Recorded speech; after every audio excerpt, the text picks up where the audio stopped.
चलिए, टेस्ट दिए थे? क्वेश्चंस आ रहे थे तुम लोग को? हाँ, आ रहे थे। यही चाहिए है ना? क्या नहीं आ रहे थे? इंग्लिश में नहीं आ रहे थे?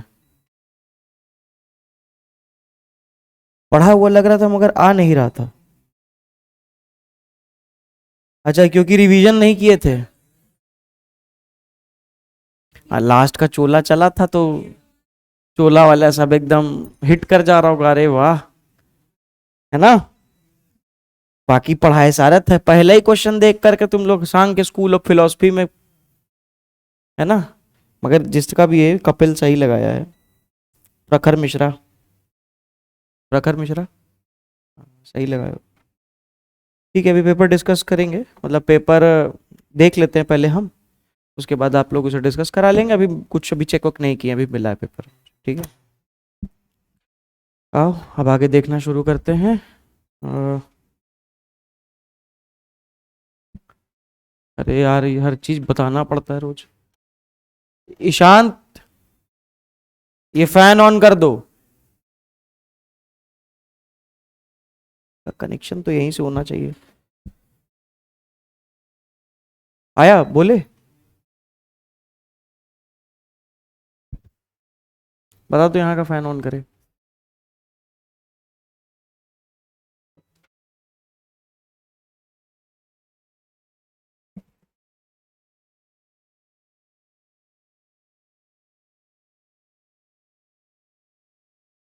हम्म,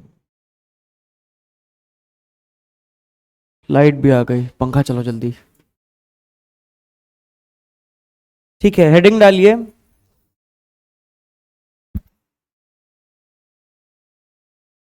नहीं नहीं चले, हेडिंग डालिए, Islamic invasion in India.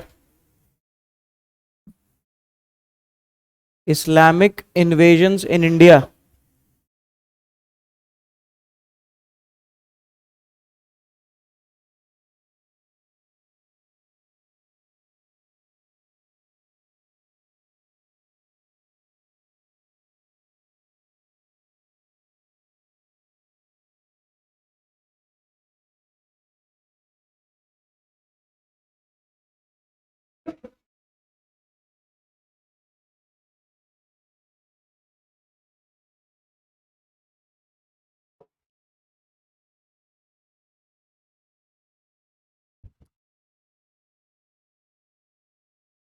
Islamic invasion in India, ठीक है। नहीं चला, नहीं चल रहा है। कहाँ चल रहा है? अरे ये तो ऑन ही है उधर से। एक बार उतार ही है, छील के थोड़ा सा माचिस की तीली उली लगाओ। पंखा चलाने में ही 5 मिनट लग जाएगा हम लोग को, लग रहा है आज तो लेट हो जाएगा। वैसे ही हो गया। हाँ तो ठीक है, तो इस्लामिक इन्वेजन पे बात करते हैं। पहले सबसे पहले ये बात करते हैं इस्लामिक इन्वेजन हुआ किस लिए। ठीक है, what was the reason behind Islamic invasion in India? The first reason behind Islamic invasion in India was the weak social order. Weak social order क्या थे? हमारे यहाँ कास्ट सिस्टम बहुत भयंकर था, बहुत ज्यादा प्रेवेलेंट था, बहुत ही ज्यादा ऑर्थोडॉक्स वे में प्रैक्टिस किया जाता था कास्ट सिस्टम को। दूसरी चीज थी अनटचेबिलिटी। तीसरी चीज थी पोजीशन ऑफ वुमेन। वुमेन की पोजीशन डिटोरिएट हो रही थी डे बाय डे, जिससे होता क्या था, सोशली लोग उतने ज्यादा स्ट्रांग नहीं थे, इतनी स्ट्रांग बॉन्डिंग ही नहीं हो पाती थी, क्योंकि लोग अपने अपने कास्ट में विभाजित थे। ठीक है, प्लस महिलाओं का उत्पीड़न अलग ही चलता था, तो ना महिला पुरुष वर्ग से मिलकर रह पाई, पहली चीज। तो पहले तो जेंडर बायस हो गया, पहले तो जेंडर के बेसिस पे डिवीजन आ गया। दूसरा रीजन क्या हुआ कि कास्ट के बेसिस पे लोग, अलग अलग कास्ट के लोग अलग अपने ही कास्ट के लोगों को बचाने में लगते थे या उनके विरोध में लग जाते थे। ठीक है, ये सारी चीजें जब होती थी, मान लेते हैं इन सबको एक तरफ रख भी दिया जाए, उसके अलावा क्या कारण हो सकता था? दूसरा कारण था कि आपस में लड़ाई बहुत करते थे। आप देखते हैं कि ट्रिपटाइट स्ट्रगल आपने देखा कि पाला, प्रतिहार, राष्ट्रकूट लड़ रहे हैं। उनसे पहले भी चोला चेरा पांड्यास थे, वो भी लड़ रहे थे। नॉर्थ इंडिया में हर्षा का एम्पायर था, उससे ऊपर भी जो एम्पायर थे वो आपस में लड़ रहे हैं। कनिष्क के पीरियड से लड़ाई चलती चली आ रही थी। तो अशोका ने जो एक यूनिफाइड इंडिया का कॉन्सेप्ट रखा था, जितना बड़ा एम्पायर अशोका ने रखा, मेडिवल हिस्ट्री में फिर उस तरह का एम्पायर बहुत बाद में मेंटेन हो पाया, मगर वो एडवेंट ऑफ मुगल्स के बाद ही हो पाया, ठीक है ना। बाकी जितना बड़ा एम्पायर था अशोका का, उतना बड़ा दोबारा से एम्पायर कंसोलिडेट हो नहीं पाया, और छोटे छोटे फ्रैगमेंट्स थे, और जो ऐसे थे जो यूनिफाइड वे में काम नहीं करते थे, अलग अलग होकर के काम करते थे, अलग अलग लड़ाई झगड़ा इसी में इन्वॉल्व रहते थे, ठीक है।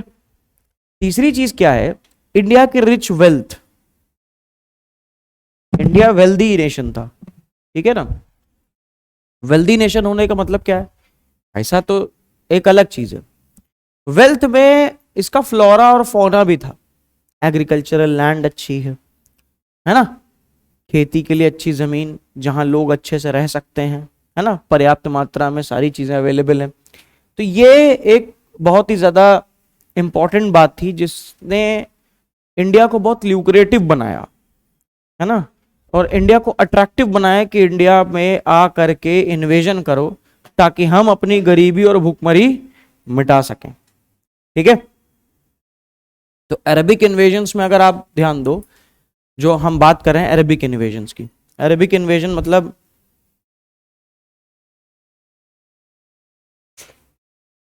अरेबिक पेनिनसुला वाला जो रीजन है, ठीक है, ठीक है, जिसको अरेबियन पेनिनसुला कहते हैं, ठीक है। इसको हम लोग अगर ऐसे देखेंगे इस तरह से कुछ, ठीक है, तो अरेबियन सी और अरेबियन पेनिनसुला, ठीक। अब ये रीजन कैसा था, डेजर्ट वाला रीजन, ठीक है ना। डेजर्ट वाला रीजन, कौन कौन सी डेजर्ट, रुबल खली, है ना, रुबल खली, दश्ते कबीर, दश्ते लूट, रेगिस्तान, ये सारी जो डेजर्ट रीजन, रेगिस्तान तो अफगानिस्तान में यहां तक एक्सटेंड करती है, मगर दश्ते लूर, दश्ते कबीर, ये सब भी अरेबियन पेनिनसुला के रीजन्स में है, जो कि एक तरह से कह सकते हो कि सूटेबल कंडीशन नहीं देती एग्रीकल्चर के लिए, ठीक है। और जब सूटेबल कंडीशन नहीं देगी एग्रीकल्चर के लिए, तो ऑब्वियस सी बात है कि लोग जब ज्यादा होंगे या पावर बढ़ेगी, तो ऑब्वियसली वो चाहेंगे अपने लिए बेटर ऑप्शन चाहेंगे ना। तो इंसान कभी संतुष्ट नहीं होता, किसी ना किसी चीज के लिए उसको पावर की, पैसे की, है ना, इन सब चीजों की भूख बढ़ती ही जाती। जितना ज्यादा इंसान पैसा कमाएगा उतना लालची होता चला जाता है, ग्रीडी होता चला जाता है, एक विशियस साइकिल में फंस जाता है। फिर उसके सुबह और रात इसी में बीतती है, कैसे और कमा लूं मैं, और पैसा कहां से आ जाए। इन सब के साथ भी यही था, ठीक है, ये इसी विशियस साइकिल में फंस गए। प्लस कैलिफेट का सिस्टम हुआ करता था इस्लाम में। एक यहां से डस्टर उस्टर, इस्लाम में एक सिस्टम होता है कैलिफ का, कैलिफ, इसको हिंदी में खलीफा कहते हैं, ठीक है ना। खलीफा का सिस्टम या कैलिफ का सिस्टम कहा जाता था, ठीक है ना। तो शुरुआत में अब्बासिड कैलिफेट थे, उसके बाद उमैयद कैलिफेट आए थे, मगर आपके एग्जाम के लिए रिलेवेंट डेटा नहीं है ये, आपको कैलिफेट सिस्टम पे क्वेश्चन नहीं आएंगे क्योंकि वर्ल्ड हिस्ट्री का मैटर है, वर्ल्ड हिस्ट्री आप में सिलेबस में नहीं रहती है, ठीक है। मैं उसको समझाने के लिए, बस इंडिया को समझाने के लिए मैं वो बता रहा हूँ, ठीक है ना। तो इन लोग के ट्रेड रिलेशंस थे इंडिया से, जो केरला, गुजरात, इन सब के जो मर्चेंट्स थे, वो they use to trade with Arabic merchants, ठीक है ना। तो इनके ट्रेड रिलेशंस अच्छे थे, मगर होता क्या था कि ये जो जोन था, जो ये सिंध वाला रीजन था, ठीक है ना, सिंध, बलूचिस्तान और ये सब जो रीजन था, वो रीजन आता था, एक किंग थे जिनका नाम था दाहिर, ठीक है ना, दाहिर। और दाहिर के बेसिकली दो इंपॉर्टेंट प्लेसेस थे, एक तो सिंध इटसेल्फ, सिंध, मुल्तान, और अपना कैपिटल बनाए थे ब्राह्मणाबाद को, ठीक है ना। और ये पूरा का पूरा रीजन हिंदू डोमिनेंट रीजन था, ठीक है ना। यहाँ पे ये दाहिर जो थे ये चच डायनेस्टी के रूलर थे। कौन सी डायनेस्टी थी? चच डायनेस्टी। और चच डायनेस्टी एक हिंदू शाही डायनेस्टी थी, हिंदू डायनेस्टी थी, ठीक है ना। और जिसमें कि ब्राह्मणिकल डायनेस्टी हुआ करती थी। पूरा का पूरा मुल्तान का रीजन, पूरा का पूरा बलूचिस्तान का रीजन, ये सब किससे डोमिनेंट था? ब्राह्मण से, मतलब कास्ट वे में भी जो डोमिनेंट थे वो ब्राह्मण से, ठीक है। इसके अलावा जो पूरा का पूरा ये रीजन है इसमें हिंदूज ही सबसे ज्यादा थे, ठीक है। अब इतना था कि आप सोच लीजिए कि ब्राह्मणाबाद के नाम से कैपिटल ही था, ठीक है ना, इतना डोमिनेंट था। अब क्या होता था कि इस रीजन में पायरेट्स का रीजन था। ये रीजन जो था वो पायरेट्स का रीजन था, ठीक है। अब पायरेट्स का रीजन था तो कैलिफ के एक वो हुआ करते थे, प्राइम मिनिस्टर कह लो या person who used to manage everything about for caliphs, है ना। खलीफा के लिए सारी चीजें मैनेज करने का काम एक वजीर जैसी पोस्ट का, मतलब एक प्राइम मिनिस्टर जैसी पोस्ट के एक आदमी के पास ये सिस्टम हुआ करता था, ठीक है ना, कैलिफ के पास। उसका नाम था अल हज्जाज, क्या नाम था? अल हज्जाज। तो अल हज्जाज जो था वो अरेबियन पेनिनसुला और उमैयद कैलिफेट्स यहाँ पे खलीफा रहा करते थे, ठीक है ना। ईरानियन रीजन, टर्की का रीजन, ठीक है ना भाई। बाद में टर्की टूटा है ना, जब खलीफा जब तोड़ा जा रहा था, कैलिफेट सिस्टम खत्म किया गया, उसके बाद फिर टर्की के दो हिस्से किए गए, है ना। तो टर्की का जब हिस्सा किया गया तो उसके लिए जो एक मूवमेंट चलाया था, गांधी जी उसमें इन्वॉल्व थे, वो कौन सा खिलाफत मूवमेंट चला था, ठीक है ना। तो ये जो सिस्टम था कैलिफ का, इनको सर्व करते थे पूरे अरेबियन पेनिनसुला, और ये एक तरह से स्पिरिचुअल लीडर हुआ करते थे इस्लाम में, ठीक है ना। इस्लाम के स्पिरिचुअल, हम अभी बर्थ ऑफ इस्लाम पे बात नहीं कर रहे हैं कुछ भी, ठीक है ना, वो एक अलग टॉपिक है। जब हम आपको भक्ति मूवमेंट और ये सब रिलीजन के बारे में पढ़ाएंगे तो हम इस्लाम और क्रिश्चियनिटी दोनों का शुरुआत कैसे हुआ ये सब हम आपको पढ़ा देंगे, आप परेशान ना हो, ठीक है। फिलहाल इतना जानो कि कैलिफ के सिस्टम को सर्व किया करते थे, खलीफा को सर्व किया करते थे। अल हज्जाज बहुत सारी गिफ्ट भिजवाया करते थे खलीफा के लिए। इस रीजन में पायरेट्स हुआ करते थे। इन पायरेट्स का काम क्या था? ये लोग लूट लेते थे, शिप्स लूट लेते थे। अब ये जो रीजन है ये दाहिर के कंट्रोल में आता था। दाहिर खुद जानते थे कि पायरेट्स रहते हैं यहाँ पे, पर दाहिर को कभी ये पायरेट्स परेशान किए नहीं, तो दाहिर कभी पायरेट्स को परेशान नहीं किए। ऐसा समझ लीजिए कि सीधी बात है, टिट फॉर टैट, है ना, शठे शाठ्यम समाचरित, है कि नहीं, कि जो जैसा है उसके साथ वैसा बर्ताव करिए, भाग जाएगा आदमी, है कि नहीं। तो कहने का मतलब क्या है कि दाहिर ने वो काम नहीं किया, उन्होंने कहा कि हमसे क्या लेना देना, जब हमको वो परेशान नहीं कर रहा क्यों जबरदस्ती छेड़े उसको, जाने दो। मगर इन लोगों की शिप्स खूब लूटी जाती थी, अरेबिक्स की, अरब मर्चेंट्स की। तो एक बार कैलिफ के लिए बहुत सारी गिफ्ट जा रही थी, ठीक है ना। तो उस गिफ्ट्स को रास्ते में पायरेट्स ने पूरा लूट लिया, पूरी जहाज। अल हज्जाज उससे बहुत परेशान हुआ। अल हज्जाज ने लिखा दाहिर को कि ये आपके क्षेत्र के पास का मामला है, आप इसको देखिए और पायरेट्स को वो करिए, है ना, ये हमारी जहाज लूट लेते हैं। दाहिर ने कहा देखिए हम दूसरों के काम में टांग नहीं अड़ाते, हमारा कोई लेना देना नहीं, हमें मालूम है पायरेट्स हैं, मगर हम क्या करेंगे, हमसे कोई लेना देना नहीं है, आप अपना देखिए, आपकी जहाज लूटा है उससे बात करिए आप अपना, हम क्यों जबरदस्ती, और आप क्यों नहीं बात कर रहे हैं। अरे हमको दूर है, ये है वो, अरे बहाना ना दो, हम नहीं बात करेंगे, है ना। नहीं बात की। अल हज्जाज को ये बुरा लगा। अल हज्जाज ने एक लड़के को बुलाया, इधर आओ बेटा, इसे बुलाया, है ना, तो देखो ये दाहिर अंकल हैं, ये सही नहीं कर रहे हैं, ऐसा ऐसा कर दिए हैं। छोटे बेटे का नाम था, बच्चे का नाम था मोहम्मद बिन कासिम, 17 साल का लड़का था, ठीक है ना, बहुत बड़ा नहीं था मोहम्मद बिन कासिम, 17 साल का लड़का था, ठीक है। दो आइडियोलॉजी है इसके पीछे, एक कहती है कि बहुत जल्लाद टाइप का था, दूसरी आइडियोलॉजी है कि ये बहुत लीनियंट आदमी था, ठीक है ना। इस्लाम का लिटरल मतलब ही होता है सबमिशन। सबमिशन मतलब स्वयं को खुदा के लिए समर्पित कर देना, समझ रहे हैं। तो मोहम्मद बिन कासिम को दो चीज दी गई। एक तो कहा कि देखो तुम्हें अपने मुल्क के लिए काम करना है, पहली चीज। दूसरी चीज जिहाद, रिलीजन को स्प्रेड करना है। कर पाओगे?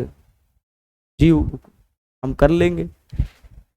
क्या ठीक है, तुम्हें दाहिर के पास जाना है, उसको सबक सिखाना है। तो सबसे पहले इन्वेजन होता है, आते हैं मुल्तान की तरफ के रीजन में अटैक होता है, ठीक है। मुल्तान के रीजन्स में अटैक करने के बाद ये मुल्तान के रीजन को कब्जे में करने की कोशिश करते हैं, ठीक है, और कर भी लेते हैं। वहां पे बातचीत करके ही हल हो जाता है मामला, और कन्वर्जन स्टार्ट हो जाता है, इस्लामिक कन्वर्जन स्टार्ट हो जाते हैं, ठीक है। बहुत बड़ा युद्ध नहीं होता है, स्कर्मिश नहीं होती, छोटा मोटा युद्ध होता है जिसमें कि बाह्य युद्ध पे बेसिस पे मतलब वो अपना डोमिनेंस प्रूव कर लिया और बातचीत में मामला सेटल हो गया। फिर फाइनली इनकी मुलाकात होती है दाहिर से, और दाहिर इनको बहुत मार मारते हैं, ठीक है ना। मोहम्मद बिन कासिम को पीट देते हैं कायदे से। समझ गए, तो बच्चा है ना, कहाँ चले आए, आ गए थे आपसे मिलना था, आप ऐसा क्यों कर रहे हैं, ये है ना गर्म जोशी में उठ गए। तो मारने के बाद फिर वापस भेजते हैं। कासिम दोबारा जाता है, मगर दोबारा फिर से तैयारी करता है। हज्जाज उसको कहता है कि नहीं तुम्हें करना ही पड़ेगा, है ना। वापस जाता। अच्छा, एक रीजन था। रीजन क्या था? इनकी फोर्सेस मरने से नहीं डरती थी। ये बहुत बड़ा फैक्टर होता है। अगर इंसान के जीवन से एक डर निकाल दो जान का, अगर इंसान मरने से डरे ही ना, मर जाए मर जाए, ये जो चीज आती है ना, उसका इंसान बड़ा अलग टाइप का हो जाता है, माइंडसेट अलग हो जाता है उसका, उसको फर्क ही नहीं पड़ता किसी चीज से। तो इनको ये चीज बताई गई कि देखो तुम अपने मुल्क का काम कर रहे हो, खुदा के लिए काम कर रहे हो।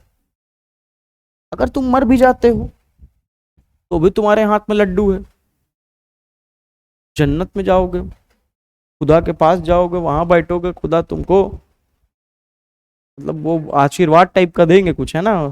तो ओवरऑल क्या है कि इस तरह से एक प्रमोशन था, प्रमोशन ही तो हुआ ना, इंसान को मोटिवेट किया। अच्छा, जब आज के समय में लोग कैरिड अवे हो जाते हैं तो हाँ हाँ, मतलब जब आज के समय में लोग मोटिवेट हो ही जाते हैं, तो उस समय नहीं मोटिवेट होते हो तो आराम से होते हो। तो जाहिर सी बात है ना कि यार क्या खुदा को देखो, क्या खुदा को देख ही नहीं सकते? उनके चेहरे पे इतना नूर है कि तुम देख ही नहीं सकते उनके तरफ। लो, बात ही खत्म हो गई। और ये सिर्फ एक में नहीं है, ये सब जगह है। Christ shines like thousands of stars, है कि नहीं? 1000 सितारा देख ही नहीं पाओगे। सूरज देख पा रहे हो ठीक से? नहीं घूर सकते,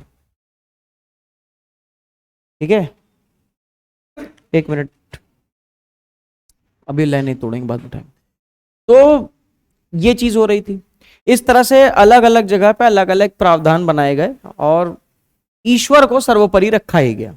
एक बेसिक सी बात है, ये हर धर्म में है, ये किसी एक धर्म में नहीं है, हर धर्म में ऐसा ही है। तो ईश्वर सर्वोपरि रखे गए और ईश्वर ने क्या क्या किया, क्या क्या नहीं किया, ये सारी चीजें रखी गई। उनके लिए तुम काम करो। तो मर भी जाओगे तो कोई दिक्कत नहीं, मर जाओगे कोई दिक्कत नहीं, तो जाहिर सी बात है मरो तो लड़ो। अब क्या हुआ कि दूसरी बार फिर से ये लोग प्लान करते हैं। दाहिर थोड़ा सा वीक पड़ गए थे। वीक कैसे पड़ गए? ओवर कॉन्फिडेंस, है ना। एक होता है कॉन्फिडेंस। कॉन्फिडेंस में आदमी कहता है कि नहीं नहीं, कोई भी सवाल आएगा हम कर लेंगे। ओवर कॉन्फिडेंस ये होता है कि पढ़ा हुआ तो लग रहा था पर आ नहीं रहा था। समझ में आ रहा है? तुम लोग कोई समझ में आया कि नहीं आया? घूम के गई बात मगर समझ में आई कम से कम, ठीक है। अब ultimately what you should understand is that Dahir was like कह रही इनसे एक बार जीत चुके हैं, फिर आ रहा है, हम फिर इसको डिफीट कर देंगे, ऑलराइट। बट अल्टीमेटली हुआ क्या, that Dahir, something happened to Dahir's elephant, है ना, something happened to Dahir's elephant, Dahir के हाथी को कुछ हो गया। एक मिनट रुकिएगा, लगातार कॉल आ रहा है। हेलो,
जब 5-6 कॉल आ जाते तो लगता है कि कुछ गंभीर समस्या हो गई।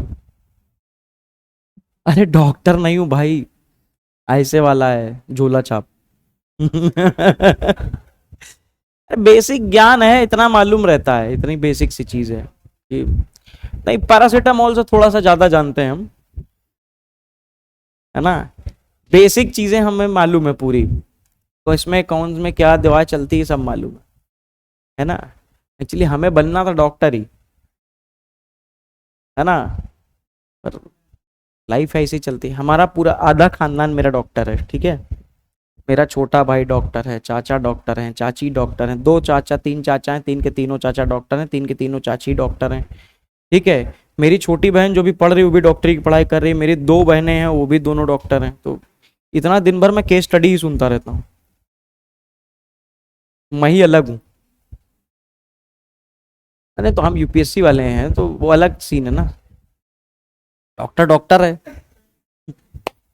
प्रोफेशंसी नहीं ना मेरी, इसीलिए दवा बता दी, अगर नहीं काम कर रही तो भाई अब आप फिजिशियन के पास जाओ, वैसे देगा वो भी वही दवाई, और वो क्या देगा पता, वो बेसिक देगा, मेट्रोनिडाजोल देगा, वो मेट्रोनिडाजोल जहाँ चलेगी आईवी में चलेगा, खत्म सब,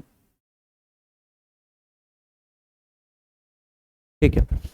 तो अब क्या हुआ, दाहिर के हाथी को कुछ हो गया, दाहिर का हाथी पगला गया, इतनी भीड़ कभी देखा नहीं था, तो दाहिर का हाथी थोड़ा बदला गया था, तो इस वजह से दाहिर के हाथी को घबराहट हो गई उसमें भीड़ में जा करके, तो वो थोड़ा सा अपना अगल बगल में ही मारना शुरू कर दिया। उससे हुआ क्या कि दाहिर जो है नीचे गिर गए हाथी से, और उनकी सेना लड़ रही थी, इधर से वो बोले जवानों आक्रमण, आगे बढ़ो, सब लड़ रहे हैं आगे, पीछे देखे दाहिर ही नहीं दिखे, है ना, पीछे दाहिर नहीं दिखे, लगा मर गए दाहिर, है ना, सेना कही अरे मां राजा मर गए भागो, ठीक है, राजा नहीं दिख रहे भागो, सेना वापस लौट गई, लौट के भागना शुरू करी पीछे उल्टा, ठीक है। अब दाहिर अपने आप को पहचानवा रहे हैं कि सुनो सुनो मैं जिंदा हूं, 3 आदमी बता पा रहे हैं, बाकी देख ही नहीं पा रहे हैं, ठीक है। उसी चक्कर में जब सेना बैकफुट पे आ गई, उसी में ये मोहम्मद बिन कासिम जीत गया। जब मोहम्मद बिन कासिम जीतता ना, हिस्ट्री कुछ और ही होती। वो हाथी को कुछ हो गया, इस वजह से पूरा खेल ही पलट गया। समझ आया कि नहीं आया? इसका बैकग्राउंड स्टोरी ये है रियलिटी में। अभी किताब में ढूंढने जाओगे तो नहीं मिलती है वो, फिर स्टैंडर्ड बुक्स पढ़ोगे जहां पर डीप में पढ़ाई होती है पूरी, वहां मिलता है कि अच्छा हाथी कुछ हुआ था। ठीक है, तो ये चचनामा में बेसिकली ये चीज मेंशन्ड है जो मैं तुम्हें बता रहा हूँ। चचनामा चच डायनेस्टी के बारे में है ना, तो चचनामा, तो चचनामा में ये चीज मेंशन्ड है कि हाथी को कुछ हुआ था। ठीक है, ठीक है, तो ये एक विजन आपके सामने क्लियर है। इसी के बाद पहली बार सिंध के रीजन में, फर्स्ट टाइम में सिंध के रीजन में इस्लामिक एम्पायर सेटअप हुआ या इस्लामिक इन्वेजन हुआ। पहला इन्वेजन ही कहेंगे क्योंकि अभी एम्पायर सेटअप नहीं है, ये सब लूटने के प्रवृत्ति से आए थे। मुगल्स बेसिकली यहां आए, यहां रहे, यहां खाए, यहीं पे जो कुछ था वो अपना मुल्क बना करके रहे। आप ऐसे सोचिए कि यहां से कोई चीज लेकर के बाहर नहीं गए हैं मुगल्स। बात समझ रहे हैं ना? मुगल्स यहां से कोई चीज लेकर बाहर नहीं गए कि चलो ऐसा करो कि इसको यहां खूब मिल गया सब कुछ, हीरा जवाहरात मिल गया, ऐसा करो इसको ग्रेट ब्रिटेन ले चलते हैं। ऐसा तो कुछ था नहीं। जो था वो यहीं पे यूज किया, इकोनॉमी में यहीं के सर्कुलेट किए, कहीं और तो दिए नहीं।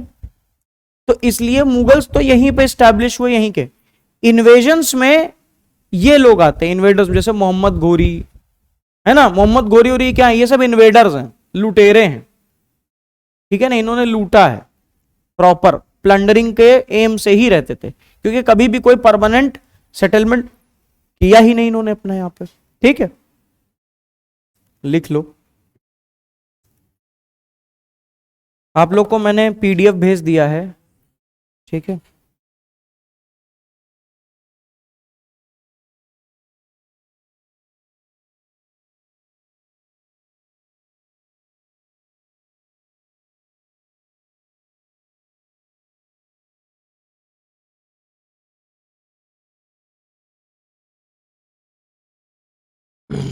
अब देखो इसमें अरब कॉन्क्वेस्ट ऑफ सिंध जितना छोटे से में दिए, 4 पॉइंट में खत्म कर दिया है हमने, थोड़ा सा आपको ज्यादा बता दिया है। ठीक है, कि Muhammad bin Qasim invasion came in 712। Muhammad bin Qasim of Iraq was the first Muslim to invade India, defeated ruler of Sindh Dahir, province was given to Umayyad caliphate. तो उमैयद कैलिफेट के लिए लड़ ही रहे थे, हमने आपको पहले ही बताया कि उमैयद कैलिफेट के लिए लड़ाई हो रही थी। अल हज्जाज जो था वो उसका वजीर था, अल हज्जाज ने भेजा था मोहम्मद बिन। ठीक है, आप कॉपी में लिखिए अरेबिक कॉन्क्वेस्ट ऑफ सिंध। हाँ हाँ,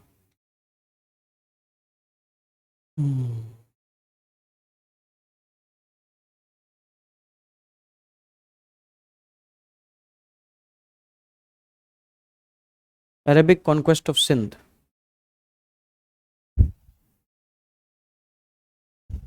ठीक है ना, लिखिए the region of Sindh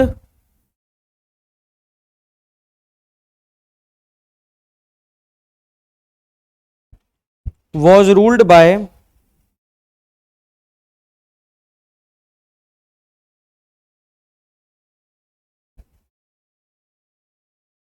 by Dahir,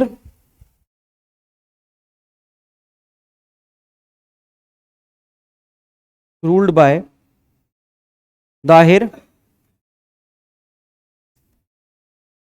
It was also known as Brahmin dynasty. It was also known as Brahmin dynasty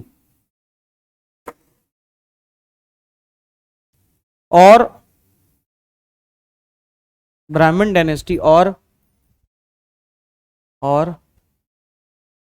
सिलैज dynasty, और इसको सिलैज डायनेस्टी भी कहते थे। ब्राह्मण डायनेस्टी और सिलैज डायनेस्टी और चच डायनेस्टी, CHA चच डायनेस्टी। तब आप उसको चाचा डायनेस्टी भी लिख सकते हैं। ठीक है, full stop. Most of the information about this dynasty, most of the information about this dynasty comes from, most of the information about this dynasty comes from Chachnama,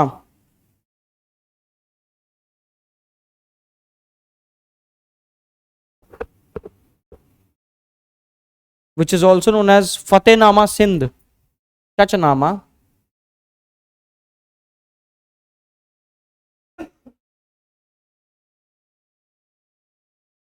which is also known as Fatehnama Sindh. Chachnama, which is also known as Fatehnama Sindh,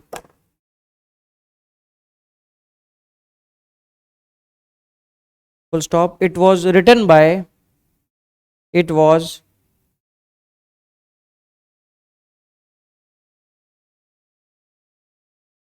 written by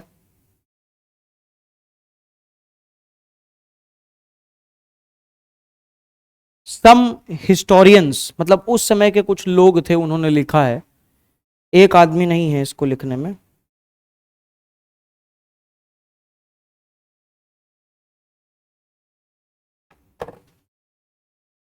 ठीक है ना. And was translated into Persian by Al Kufi, and was translated into Persian by Al कूफी.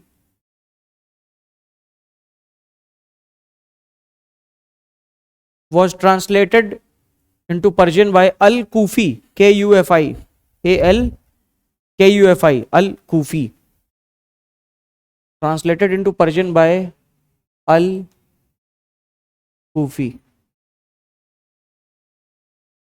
Kulfi लिखते हो, Ku, Persian, Farsi, translated into Persian by Al-Kufi, Farsi भाषा में बदला. Full stop. It's first ruler was Chach, इसलिए इसको चच डायनेस्टी कहते हैं. इट्स फर्स्ट रूलर वॉज चच. चच इसके पहले रूलर थे. मतलब रूलर्स में है चच, चंदर, दाहिर. ठीक है. First, second, third ruler.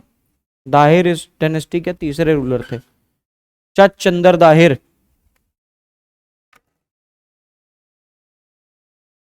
चच, Chandar, Dahir. Full stop.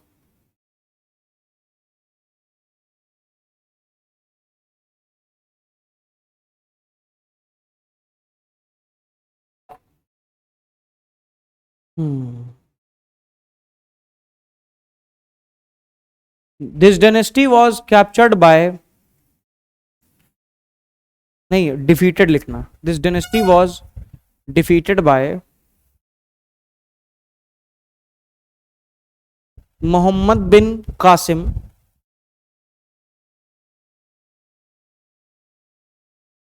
This dynasty was defeated by Muhammad bin Qasim.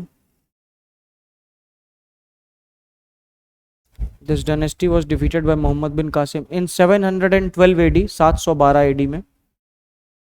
In 712 AD,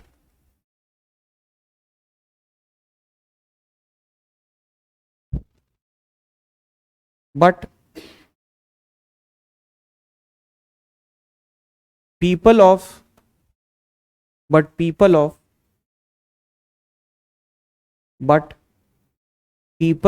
Chach dynasty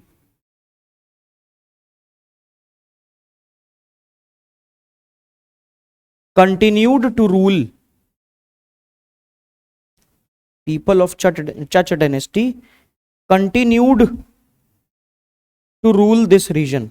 मतलब बाद में भी रूल किए. मतलब continued to rule this region under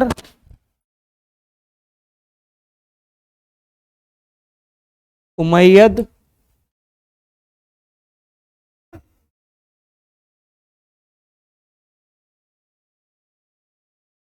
caliphate लिखना, Umayyad caliphate, under Umayyad caliphate.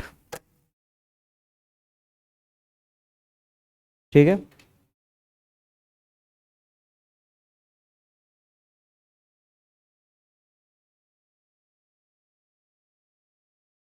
ठीक है। Their capital was Brahmanabad, their capital was Brahmanabad.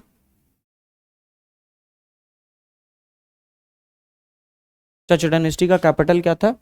Brahmanabad. ठीक है,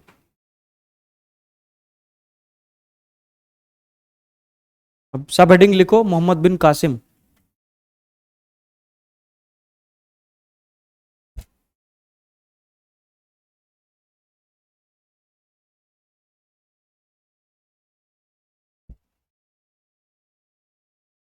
लिखिए, he was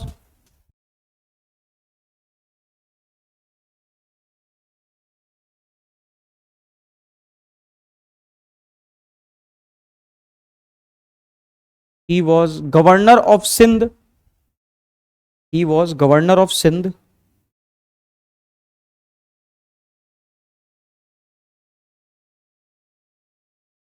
and he started Umayyad Caliphate,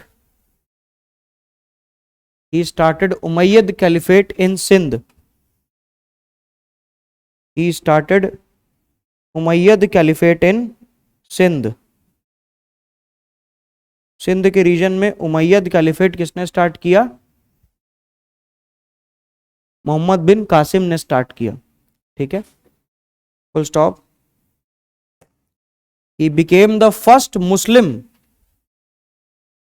he became the first Muslim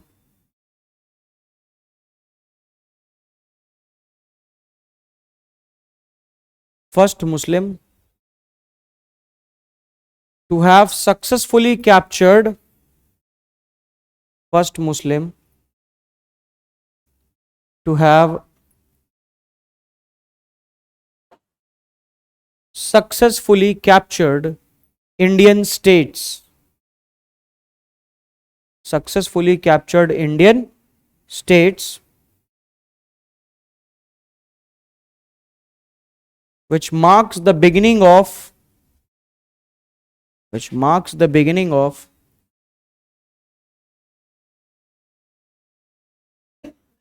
Muslim rule, which marks the beginning of Muslim rule in South Asia,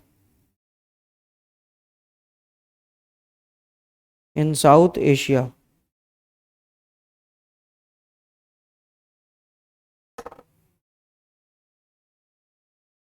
full stop.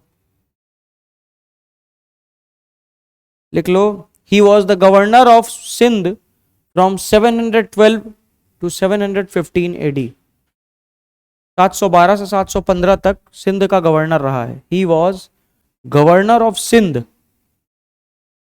Sindh का ये governor रहा है 712 से लेकर 715 AD तक।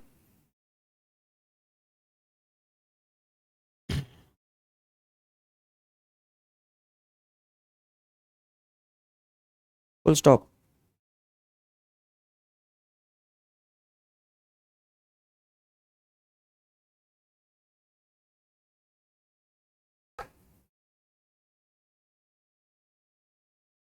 लिखो,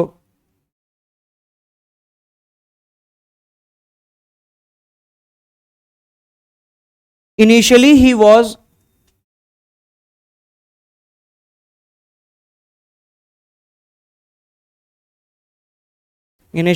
defeated by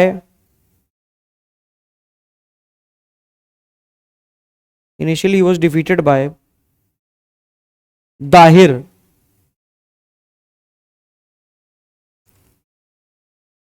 but later he was able to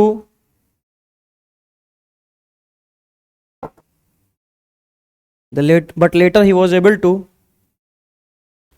defeat him.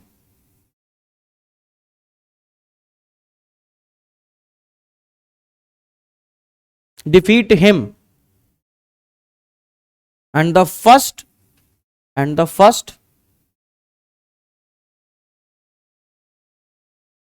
town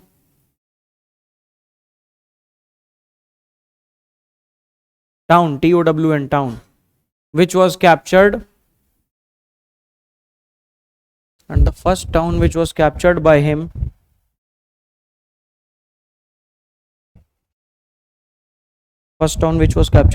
was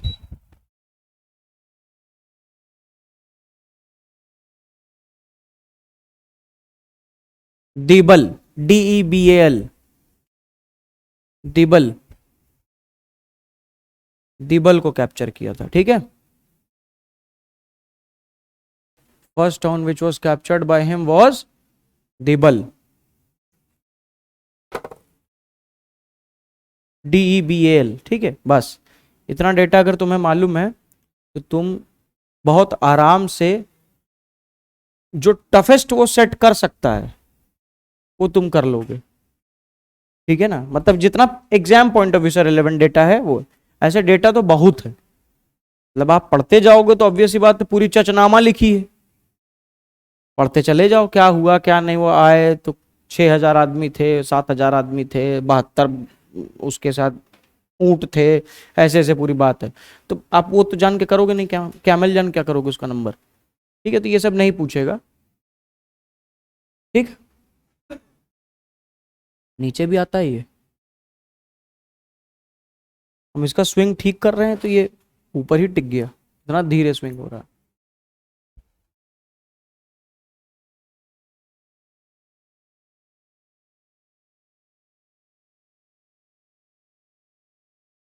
इतने हिस्से में केवल हवा लग रही भाई, ये भी नहीं चल रहा है, ये आंच दे रहा है, गर्मी दे रहा है, मूड खराब हो रहा है। हाँ हाँ तो अरे हाँ, इससे आंधी लगने लगेगी बता रहे एकदम से। कल तो बढ़िया था, थंडर स्टॉर्म था, कड़ी झंझावट है कि नहीं, क्या कहते हैं उसको, तड़ी झंझावट कहते हैं ना, थंडर स्टॉर्म हिंदी में।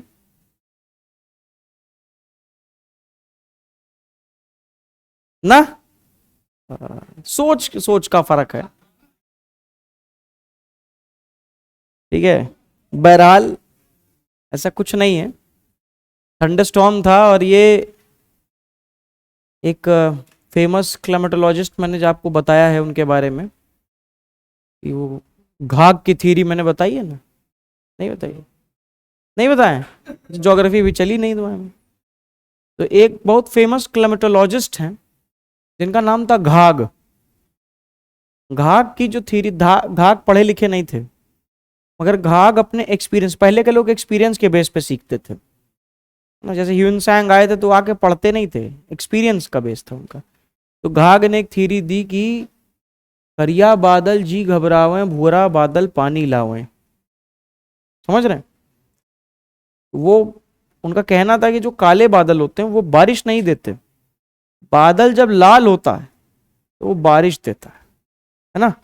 कल का जो बादल था आपने अगर ध्यान दिया हो तो लाल हो चुका था, भूरा हो चुका था, तो वो डस्ट और अपने साथ, क्योंकि डस्ट है, डस्ट हाइग्रोस्कोपिक नेचर की होती है, पानी को ऑब्जॉर्ब करने वाली होती है ना, हाइग्रोस्कोपिक नेचर की है। तो एक सर्टेन टेम्परेचर पे वो जा करके तुरंत एक बूंद बन जाएगा, जैसी बूंद बनेगी बूंद भारी हो जाएगी, गिर जाएगी। मोस्टली ऐसी सिचुएशन में क्या होता है, टेम्परेचर फॉल होता है, जब तक टेम्परेचर फॉल नहीं होगा तब तक बारिश होगी ही नहीं। बारिश को होने के लिए टेम्परेचर का कम होना बहुत जरूरी है, ठीक है। क्योंकि जब टेम्परेचर कम होता है तो हवा कॉन्ट्रैक्ट होती है, पहली चीज। दूसरी चीज, रिलेटिव ह्यूमिडिटी 100% पहुंच जाती है, RH रिलेटिव ह्यूमिडिटी, सापेक्ष आर्द्रता, ठीक है। और ये जब 100% पहुंच जाती है, when it reaches 100%, the air becomes saturated. Now the column of air is not able to take up more moisture from the environment. It will not be able to keep it because the moisture carrying capacity decreases or almost it becomes zero. जो उसकी moisture carrying capacity होती है वो zero हो जाती है. तो जो moisture अपने पास रख ही नहीं सकती, तो फिर ultimately क्या होता है, moisture छोड़ देती है हवा, और जैसे हवा moisture छोड़ती है पानी बरस जाता है. ठीक है ना. इस कॉन्सेप्ट को हम आपको ज्योग्राफी जब पढ़ाएंगे तो उसको समझाएंगे क्या होता है. ठीक है, तो ज़्यादा क्लियर होगा दिमाग में. ऐसे ही जानते रहना कि पानी बरसने के लिए मौसम का ठंडा होना जरूरी है. जब भी टेम्परेचर गिरेगा तो रिलेटिव ह्यूमिडिटी बढ़ेगी, और रिलेटिव ह्यूमिडिटी अगर एक बार 100% पहुंच गई तो फिर पानी बरसना तय है, तब बारिश होगी. ठीक है. इसी वजह से पहाड़ों पे भी बारिश होती है. जब हवाएं पहाड़ पे ऐसे जाकर के ऐसे चढ़ती है पहाड़ पे, तो जैसे जैसे हम लोग ऊपर जाते हैं वैसे वैसे टेम्परेचर गिरता है. तो temperature decreases with altitude. Temperature ऊंचाई के साथ गिरता है. जब टेम्परेचर हवा ऊपर गई तो ऊंचाई के साथ तापमान गिर गया. तापमान गिर गया तो जो भी मॉइस्चर उसके अंदर था सैचुरेट हो गए, बारिश हो गई, पहाड़ों पे रेनफॉल हो गई. उसको वहां पे ओरोग्राफिक रेनफॉल कहते हैं. मैदानों में हो जाए कन्वेक्शनल रेनफॉल कहते हैं. ठीक है ना. कभी कभी कोई नहीं करा सकता है बारिश तो इंसान बारिश करा देता है, उसको आर्टिफिशियल रेनफॉल कहते हैं. उसके लिए सिल्वर आयोडाइड यूज किया जाता है. सिल्वर आयोडाइड स्प्रिंकल कर देंगे, उससे आर्टिफिशियल रेनफॉल हो जाए, क्योंकि हाइग्रोस्कोपिक नेचर का होता है. क्या ऐसा कुछ नहीं है? कौन कहा? ये एनवायरनमेंट के लिए, ये पानी जो इससे गिर रहा है एनवायरनमेंट के लिए हार्मफुल होगा? इसमें सीएफसी कहाँ निकल रहा है? मर जाएंगे हम लोग सीएफसी निकलेगा तो. सीएफसी अंदर है इसके. क्लोरोफ्लोरोकार्बन्स की बात कर रहा हूँ ना. अब रेफ्रिजरेंट में नहीं यूज हो रहा है. पहले था एक जमाना, दौर बीत गया, आओ वेलकम टू रियलिटी, चेंज हो चुका है सब. ठीक है. हाँ, तो अभी क्या सीएफसी इससे नहीं निकलता है हवा में. इसमें क्या सीएफसी निकल के बाहर आ जाएगा? सीएफसी इसके पाइप में जो होता है वो ट्रैवल करता है, पाइप को ठंडा कर देता है. एसी किस मैकेनिज्म पे काम कर रहा है? एक डक्ट से नीचे से हवा खींच रहा होगा, ऊपर से हवा फेंक रहा है. ठीक है. तो जब ये हवा खींच रहा है तो हवा अंदर जाके सर्कुलेट होती है. ठीक है. और सर्कुलेट किसकी होती है? इसके अंदर पूरा ऐसे पाइप ऐसे होगा, ऐसे पाइप है इसमें. वो पाइप अंदर से हॉलो है, उसमें गैस ट्रेवल करती है, एकदम चिल्ड पाइप्स हैं वो. तो उसमें जब हवा घूमती है तो हवा ठंडी रहती है, वही ठंडी हवा घूम करके आपको सामने मिल जाती है. बोलो बोलो.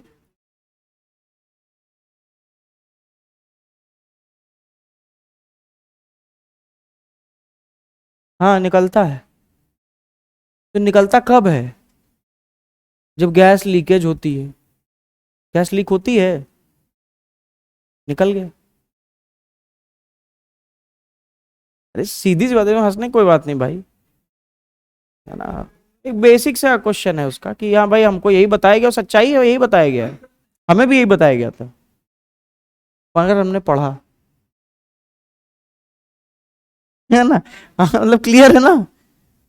देखो यही सीन है कि जब लीकेज होता तो निकल गया, धीरे धीरे धीरे धीरे होता है. ऐसा कुछ रिलीज नहीं था नॉर्मली. क्या है, एक इसकी बैक ड्रॉबैक ये भी है कि गर्म हवा फेंकता है. इसके जो आउटर्स लगे रहते हैं, जहां इसके कंप्रेसर्स बंधे रहते हैं, जैसे जो ऊपर बंधा होगा, वो एकदम गर्म हवा फेंक रहा होगा. तो अल्टीमेटली वो क्या, बाहर का जो टेम्परेचर उसको बाहर बढ़ा रहा होगा.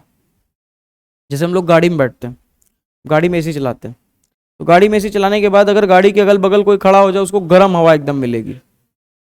अरे यार खुद गर्म है गाड़ी, अंदर उतनी ठंडी रहेगी, है ना. अंदर फ्रिज बना देंगे, बाहर उसको एकदम ठंडा कर देंगे, गर्म कर देंगे.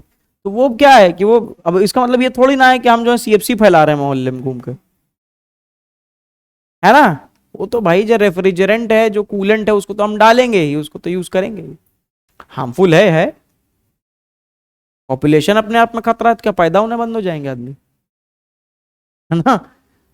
तो सीधी बात है. अभी दिल्ली जाओ कभी, दिल्ली गए हो? अच्छा, इलाज कराने दिल्ली जाओ। दिल्ली जाओगे तो जब तुम दिल्ली से नहीं कनॉट पे तुम लोग सीधे सीपी पहुंचोगे ना,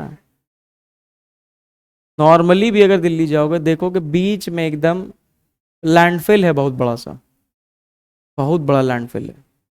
तो बड़ा लैंडफिल है कि ऊंची सी बिल्डिंग दिखाई देती है लैंडफिल की केवल, वो जो कूड़ा भर दिया जाता है, कूड़े का ढेर है, एक बिल्डिंग के हाइट का कूड़े का ढेर, उसके ऊपर ट्रक वक चलती रहती है, इतना बड़ा कूड़े का ढेर है। वहां के लोग अब परेशान है, वहां का घर बिक रहे हैं वहां खूब। आग लगाना तो छोड़ो, वहां के लोग रहना दूभर हो गया, इतने चील हो चुके हैं वहां पे उस रीजन में कि लोग अपने घर में कपड़ा नहीं सुखा सकते, हर तरफ चील ही चील है। बाहर बैठ के खाना नहीं खा सकते, आप बाहर नहीं टहल सकते, गाड़ियां चलने में एकदम नुकसान होने लगा कि ऊपर से चील बीट कर देती है, इतनी चील हो चुकी है। दूर से ही दिखने लगता है कि वो देखो वहां पे है। चलिए आइए चील के आगे बढ़ते हैं। अब देखो इसमें क्या दिया हुआ है, अब दिया हुआ है टर्किश इन्वेजन, ठीक है ना। अब टर्किश इन्वेजन मोहम्मद गजनी के पहले अब हम लोग पढ़ेंगे, शुरुआत में आओ ऊपर, राजपूत्स, ठीक है। अब राजपूत्स पे आओ।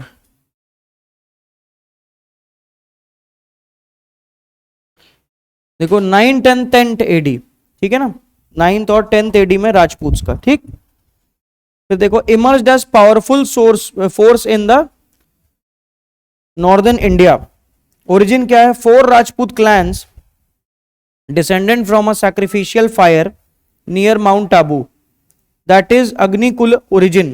They are Chauhan of East Rajasthan, Pratiharas or Pariharas of South Rajasthan, Chalukyas or Solankis of Kathiawad, and Parmars of Malwa.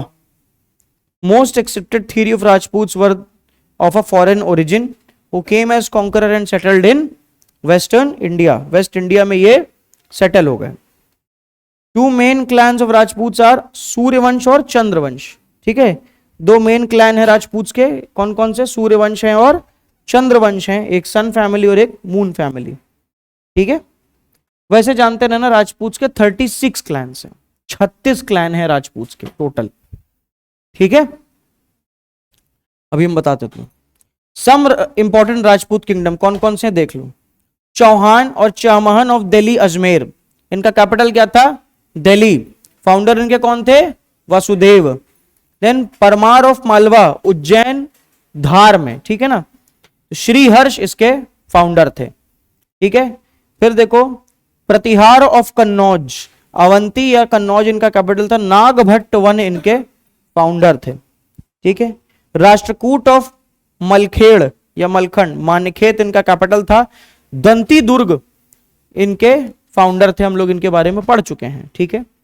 फिर चालुक्य सोलंकी ऑफ काठियावाड़, अनहिलवाड़ इनका कैपिटल हुआ करता था। ये जो अहिना और वादा लिखा है ये गलत लिखा है, इसको अनहिलवाड़ कर लेना बाद में, अनहिलवाड़, ठीक है ना।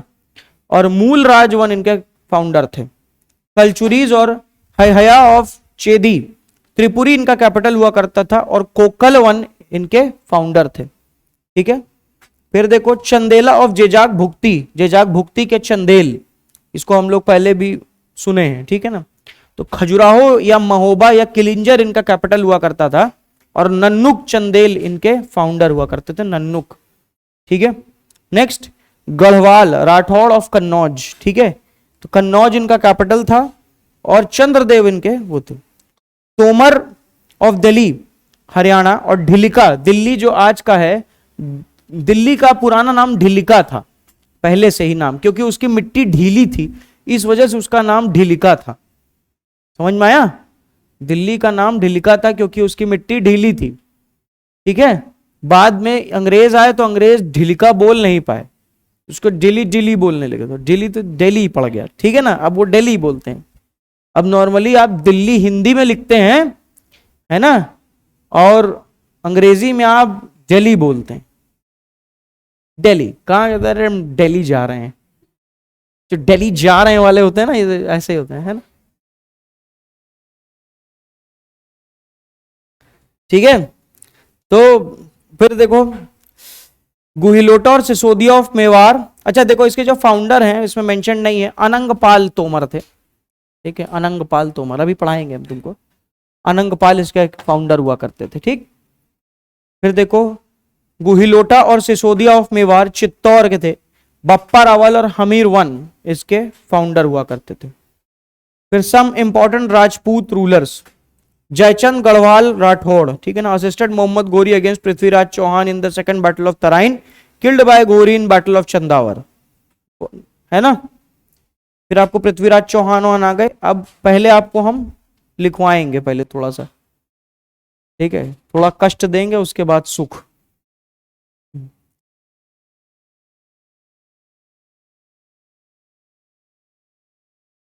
लिखिए राजपूत क्लैंस।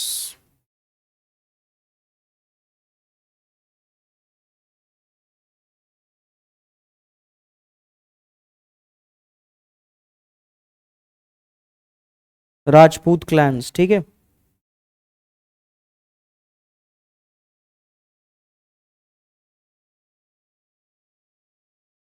लिखो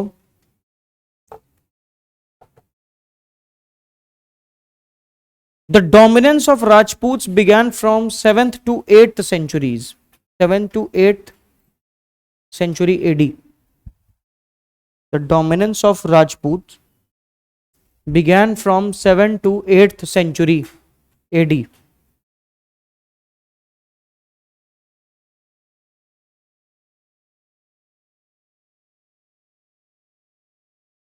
Seventh to 8th century AD and lasted till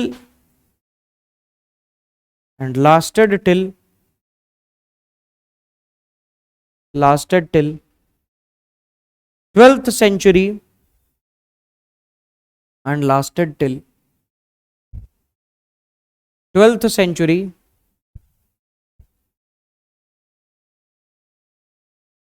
and lasted till 12th century AD, till 12th century AD, comma, till Muslim conquest,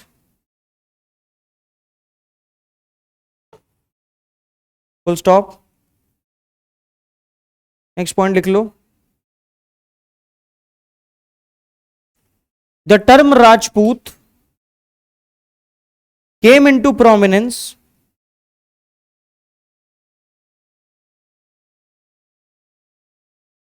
the term Rajput came into prominence in the early 12th century। शुरू वो लोग थे बहुत पहले से, राजपूत शब्द जो है वो 12वीं शताब्दी से शुरू हुआ, 12th century AD, which referred to certain specific lineage based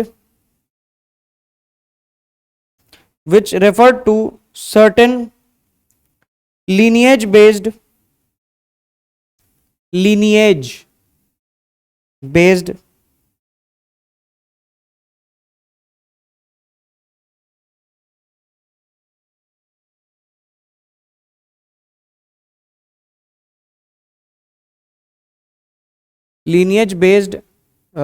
caste, lineage based caste मतलब कि लीनियज की जो मतलब एक तरह से एक वंशावली जो चली आ रही है, लीनियज वो है, ठीक है ना।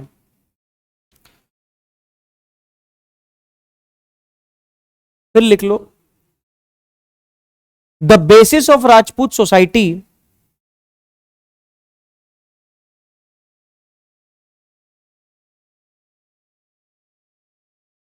The basis of Rajput society was a clan, उनका कबीला था। The basis of Rajput society was their clan, basis of Rajput society was their clan, उनका कबीला उनका बेस था। And every clan had an ancestor, every clan had an ancestor, पूर्वज, ANCESTOR, ancestor. Every clan had an ancestor, मतलब पूर्वज थे. Bracket में लिख लो रियल और इमेजिनरी. असली भी हो सकते थे, सोच के भी बना लेते थे कि हमारे पूर्वज विष्णु जी हैं, ऐसे कुछ सोच लेते थे कि तो भगवान को बना देते थे. नरसिंह अवतार थे, उसके बाद हम लोग आ गए. ठीक है, एवोल्यूशन टाइप का. ठीक है, लिखो. It is said that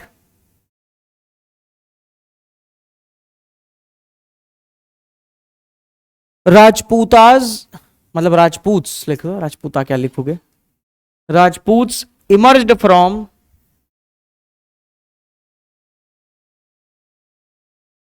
a sacrificial fire. एक सैक्रिफाइस हुआ, यज्ञ चल रहा था, उसी यज्ञ में से राजपूत निकल आए, आग में से. ऐसा राजपूत कहते हैं. बाकी फॉरेन डिसेंडेंट्स हैं. ठीक है, कुषाण उषाण यही सब लोग थे, तो बाद में आकर राजपूत बने हैं. ठीक है ना. तो emerge from sacrificial fire, comma, in a ritual performed by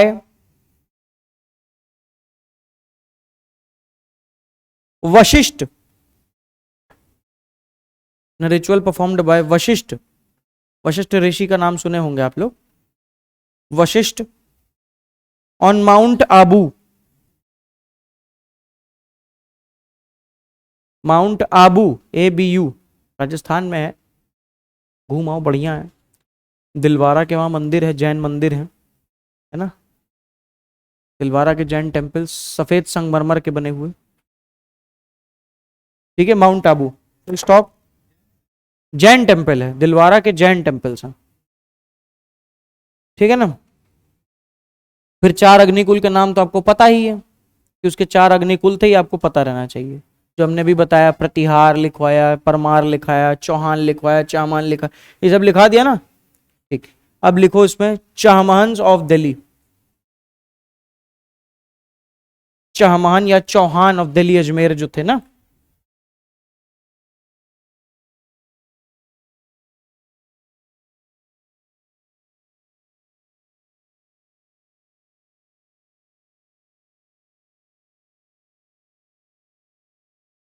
Chahaman भी लिख सकते हो, चौहान भी लिख सकते हो. ये दोनों नाम मिलता है. PDF में भी देखो लिखा होगा चहमहन, है ना, चहमहन. तो चाहमहन, चाहमहन का मतलब है दिल्ली अजमेर के जो चामन थे. ठीक है ना, या चौहान थे. ठीक है, लिखो. Their earliest branch ruled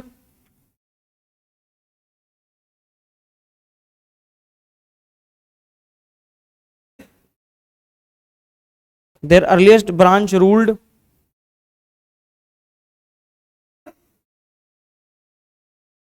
at Ajmer,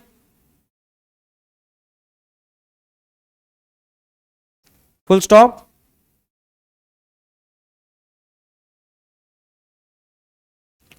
ठीक है, नोट करके लिखो. अकॉर्डिंग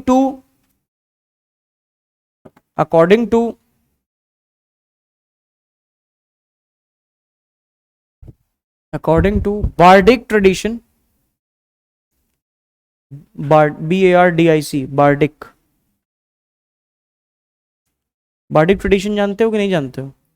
जो दादा दादी कहानी सुनाते थे उसको बार्डिक ट्रेडिशन कहा जाता है. कथाएं सुनी है कि हमारे दादा ने बताया था कि वो 36 क्लैन हुआ करते थे. ठीक है ना. तो ये वहां से कथा जो चली और उसको बार्डिक ट्रेडिशन कहा जाता है. According to bardic traditions there were, वही मैं सोच रहा था आज कहाँ रह गए बार्डिक ट्रेडिशंस. कोई बात नहीं, छोड़ दीजिए, अब ये उम्र हो गई है इसकी. According to bardic traditions there were 36 Rajput clans. There were 36 Rajput clans. ठीक है ना, फिर लिखो नेक्स्ट पॉइंट, नोट के बाहर रहेगा. The most important branch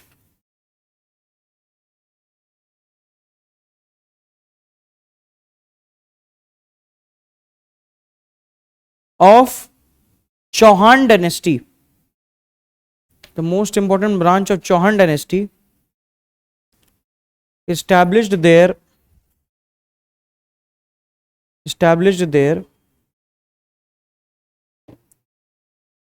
supremacy, established their supremacy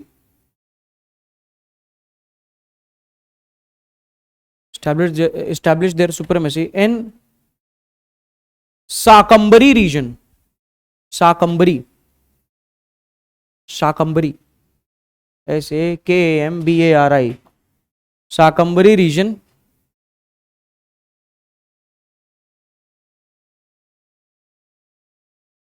Shakambhari region, modern Jaipur.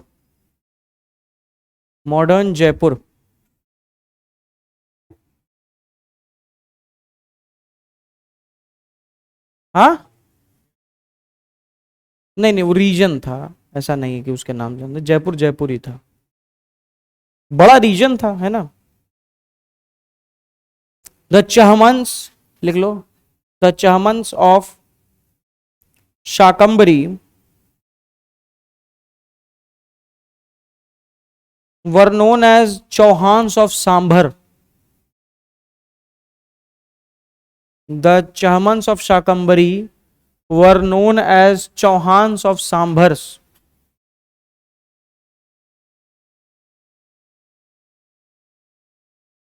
Were known as Chauhans of Sambhar.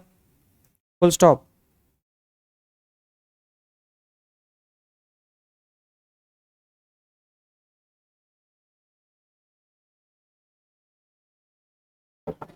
ठीक है ना, मैंने आपको बताया कि ये इस रीजन में कहीं रूल कर रहे थे. ठीक है ना, और ये जो रीजन था, ये कौन सा रीजन था?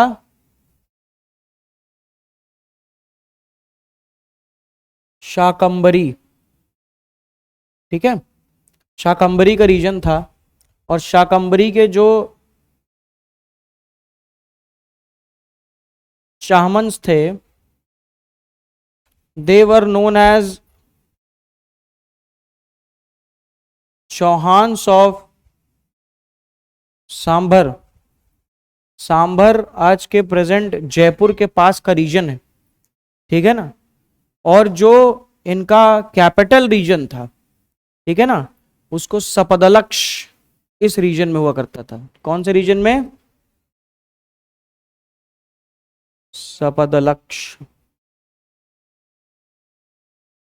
सपदलक्ष.